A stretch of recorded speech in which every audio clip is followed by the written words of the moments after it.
बे पासे वांखे अहम ख़बर ॾींदा हलूं। मीरो खान में कोरोना जो वधीक हिकु केस ज़ाहिर थियो आहे। तालके अस्पताल जे डॉक्टर जी कोरोना टेस्ट रिपोर्ट पॉजिटिव अची वई आहे। रिपोर्ट पॉजिटिव अचण बाद डॉक्टर खे घर अंदर ही आइसोलेट कयो वियो आहे, जॾहिं त 3 ॾींहं अॻु बि लैब टेक्नीशियन जी रिपोर्ट पॉजिटिव आई हुई। अहम ख़बर खनासी नवांखे आगाह कई पिया। मीरो खान में भी कोरोना जो वधीक हिकु केस ज़ाहिर थियो आहे।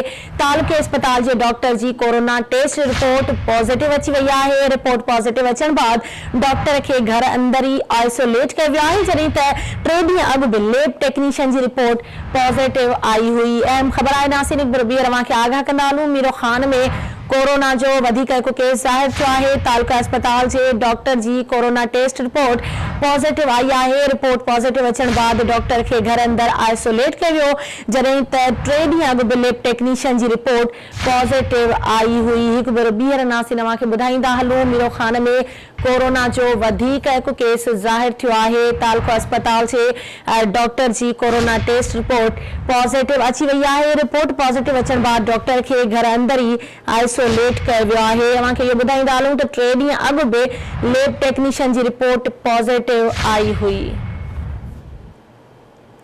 मीरो खान जो ज़िक्र कई पिया, जिते कोरोना जो वधीक हिकु केस ज़ाहिर थियो आहे। तालका अस्पताल जे डॉक्टर जी कोरोना टेस्ट रिपोर्ट पॉजिटिव अची वई आहे। इन हवाले से तफ़सील मालूम कंदासीं। आवाज़ न्यूज़ रिपोर्टर सफदर पिनियो असां सां लाइन ते मौजूद आहे। सफदर, इन हवाले से वधीक कहिड़ा तफ़सीलात आगाह कजो।